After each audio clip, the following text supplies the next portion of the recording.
We need a commander-in-chief willing to put national security over petty politics. But until we get that with President Trump back in office, I'm going to fight to stop Joe Biden's America a Last agenda through my work on the House Foreign Affairs Committee.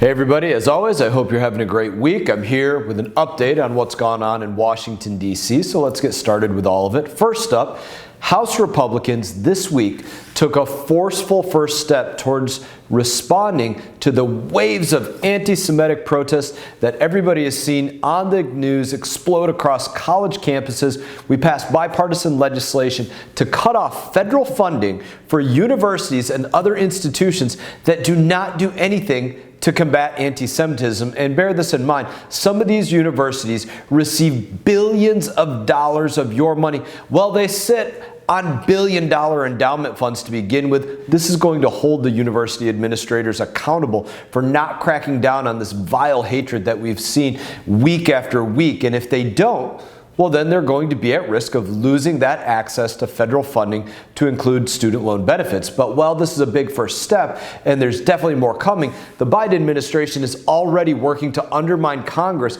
by doling out $6 billion with a B, in additional student loan forgiveness to these anti-Semitic protesters. And why wouldn't they? After all, these protesters are essentially auditioning for jobs in the White House, given what we've seen out of White House policy lately. This is not even the stupidest move that Joe Biden has made to advance his America Last agenda that we see out of him constantly. This week, it leaked that the Biden administration is looking to bring into the United States of America those same people who were cheering as Americans and Israelis were killed and beaten and raped and taken hostage on October 7th. But for Joe Biden, it appears if they have a family member living in the United States of America, he's going to take them into the U.S. But think about this for a moment. The White House wants to bring into America the very same people who elected Hamas as their government. These people elected Hamas as their government, and now Joe Biden wants to bring them into America. Bear in mind, these are the same people who live right next to Egypt. Yet Egypt finds them too much of a national security risk to let them into their country, Egypt. But Joe Biden, he wants to bring them into the U.S. So why should the United States import Palestinians when their own neighbors will not? Why should we do this when our own nation is $34 trillion in debt and burdened by an immigration crisis that has seen 8 million people traverse our southern border, spread across the United States of America while your tax dollars pay for them? There isn't a logical answer. Joe Biden is putting political objectives over national security objectives, over objectives that make you safer, over objectives that keep more dollars in your wallet, over objectives that make your country better. He's putting their objectives over your objectives, and it's disgusting. We need a commander-in-chief willing to put national security over petty politics. But until we get that with President Trump back in office, I'm going to fight to stop Joe Biden's America a Last agenda through my work on the House Foreign Affairs Committee, which I proudly chair the subcommittee of oversight on,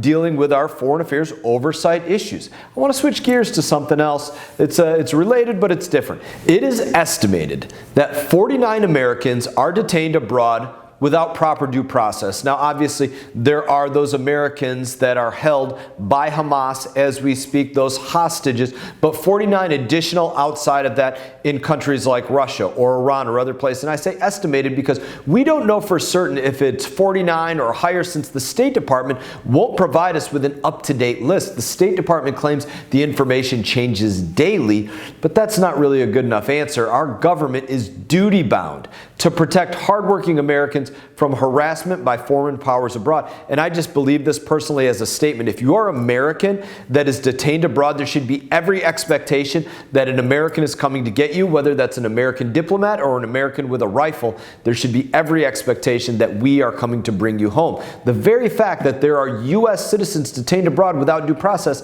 not even including the fact that we cannot tell you how many, is a stinging indictment of the President Joe Biden administration. That's why this week my colleague Congressman French Hill from Arkansas and myself held a roundtable to hear from some of these families. French and I are both also calling on the Biden administration to explain what it is doing to secure the freedom of Americans unjustly detained abroad. Now, Congress also needs to know whether American citizens are becoming targets for foreign adversaries in hopes that the U.S. government will cut a deal for their return. Over the past 4 years, President Joe Biden has dangerously emboldened America's enemies by showing a willingness to give away more than can be gotten in return for America through his crap negotiations. The Biden administration pays attention to the famous and politically well-connected, but average Americans who get detained abroad, they're, let's just say, shit out of luck.